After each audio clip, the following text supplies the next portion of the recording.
विश्व के दो कोनों में भीषण जंग छिड़ी हुई है। एक तरफ रूस और यूक्रेन में जंग ने भारी तबाही मचाई है, तो वहीं दूसरी तरफ इजराइल और फिलिस्तीन के युद्ध में भारी नुकसान हुआ है।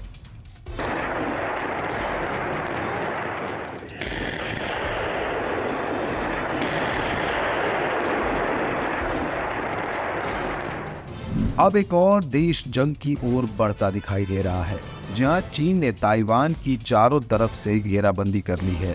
आशंका ये जताई जा रही है कि जून की शुरुआत में चीन ताइवान में घुसपैठ कर सकता है। चीन के इस मिलिट्री ड्रिल के चलते ताइवान में मौजूद अमेरिकी स्पेशल फोर्सेस हाई अलर्ट पर है।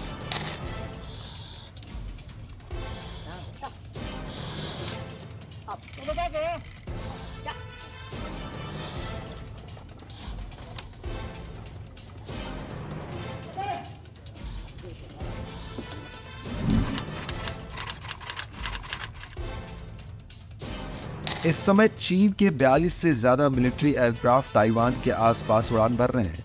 इनमें से करीब 28 ने मीडियम लाइन को पार भी किया है। चीन ने ताइवान के चारों तरफ 15 युद्धपोत, 16 कोस्ट गार्ड शिप तैनात किए हैं। चीन के विदेश मंत्रालय के प्रवक्ता वांग वेनबिन ने कहा कि ताइवान की इंडिपेंडेंस फोर्सेस के सिर फोड़ दिए जाएंगे। चीन ने इस युद्धाभ्यास में J-16 और J-20 फाइटर जेट्स को तैनात किया है। इसके अलावा टाइप 052D डिस्ट्रॉयर्स और type 071 large amphibious warfare ship तैनात किया है। इसके अलावा चीन ने DF-15B मिसाइलें तैनात की हैं। ये छोटी दूरी की बैलिस्टिक मिसाइलें हैं। साथ ही PHL-03 multi launch rocket system को लगाया है।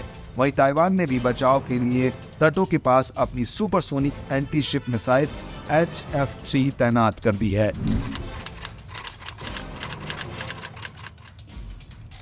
ये खास तरह के एयर डिफेंस सिस्टम है जो दुश्मन के जहाजों, मिसाइलों, फाइटर जेट्स, हेलीकॉप्टर को आसमान में ही मार कर गिरा सकते हैं। इस मिसाइल का पुराना वर्जन भी तैनात किया गया है। इन्हें ब्रेव विंड 3 भी बुलाते हैं। ये मीडियम रेंज की सुपरसोनिक मिसाइल है। खासतौर से जमीन और पानी पर चल रहे टारगेट्स को निशाना बनाने के लिए ताइवान इनका इस्तेमाल करता है। ताइवान के पास 2007 से लगातार ये मिसाइल तैनात है। अब तक ताइवान ने करीब 250 से ज्यादा मिसाइलें बनाई है। इसकी रेंज 400 किलोमीटर है। यह अधिकतम 4322 किलोमीटर प्रति घंटा की स्पीड से दुश्मन की तरफ बढ़ती है। इसकी मदद से किसी भी युद्धपोत या जमीनी टारगेट को निशाना बनाया जा सकता है। यानी चीन को जवाब देने के लिए ताइवान ने कमर कस ली है।